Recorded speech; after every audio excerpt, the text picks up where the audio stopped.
Salah satu negara di benua Afrika yang memiliki sebutan sebagai negeri dua Nil adalah Sudan. Kini negara ini sedang giat-giatnya membangun setelah didera konflik berkepanjangan yang memperburuk sendi-sendi kehidupan dan beragama. Nah, untuk membuktikan kepada dunia internasional bahwa Sudan serius membangun dan meletakkan fondasi demokrasi, Sudan menjadi tuan rumah pertemuan Persatuan Parlemen Negara-Negara Anggota Organisasi Konferensi Islam atau OKI beberapa waktu lalu.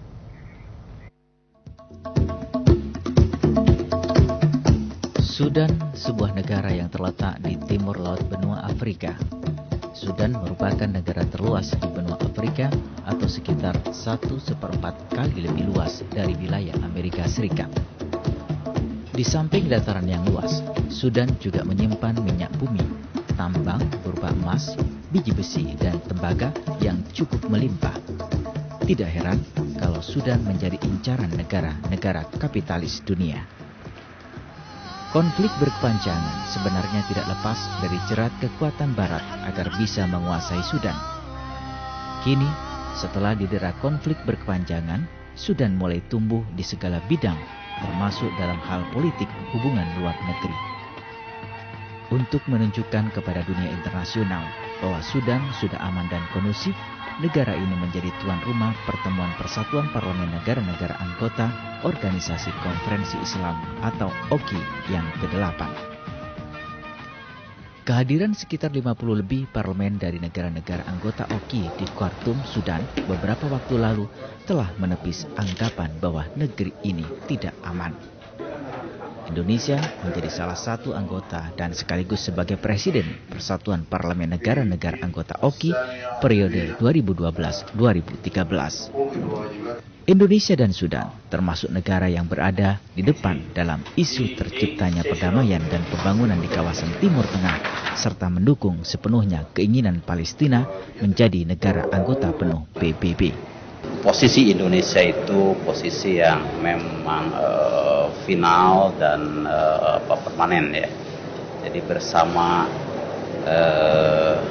masa depan Palestina sejak awal dan sampai akhir dalam setiap forum ya, selalu saja kita berada di pihak Palestina ya, sampai Palestina terakhir mendapatkan status keanggotaan PBB sebagai observer.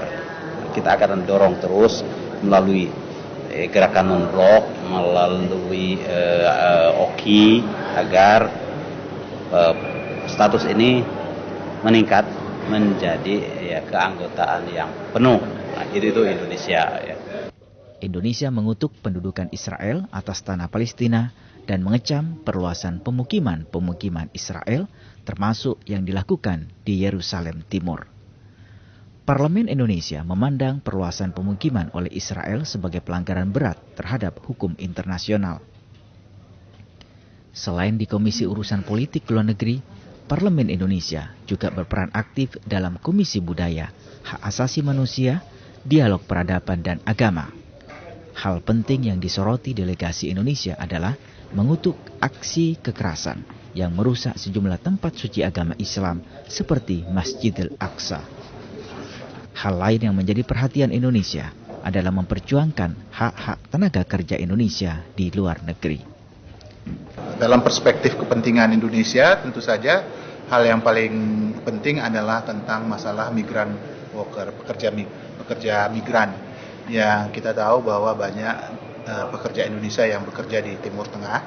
Nah, kita pada waktu itu mengusulkan agar itu dapat menjadi satu agenda resolusi tentang migran worker ini agar para penerima tenaga kerja Indonesia ataupun tenaga kerja lain dari negara-negara lain yang ada di wilayah manapun di wilayah Asia Afrika yang menjadi anggota PUIK memperhatikan kaidah-kaidah dasar, hak-hak dasar daripada buruh yang tercantum di ILO. Peran Indonesia sangat diperhitungkan di Forum Persatuan Parlemen Negara-Negara Islam. Apalagi Indonesia turut mewarnai beberapa usulan yang akhirnya menjadi kesepakatan bersama pada Forum Persatuan Parlemen Negara Anggota Kerjasama Islam, termasuk di Komisi Perempuan. Indonesia mengusulkan peningkatan peran serta perempuan di semua aspek pembangunan, termasuk posisinya dalam pengambilan keputusan. Indonesia juga mendorong parlemen negara-negara Islam meningkatkan pembangunan kapasitas, pelatihan dan program peningkatan kesadaran yang berbasis perspektif gender dalam rangka pengembangan kompetensi dan keahlian kaum perempuan. Terlihat sekali bahwa concern mengenai perempuan ini belum atau gender perspektif ini belum ada di benak mungkin ya kaum laki-laki ini sendiri yang menjadi anggota dari PYC. Berdirinya Persatuan Parlemen Negara Anggota OKI bertujuan meningkatkan kerjasama dan koordinasi efektif dalam menangani beragam persoalan ummah dan dunia pada umumnya, serta mampu menyebarkan agama Islam yang membawa rahmat bagi semua umat. Sudan telah membuktikan kepada dunia bahwa Sudan mampu menjadi tuan rumah pertemuan parlemen negara-negara Islam dan berjalan lancar tanpa mengalami gangguan keamanan seperti yang dikhawatirkan sejumlah delegasi negara-negara lain. Insan Kamil melaporkan dari Khartoum, Sudan.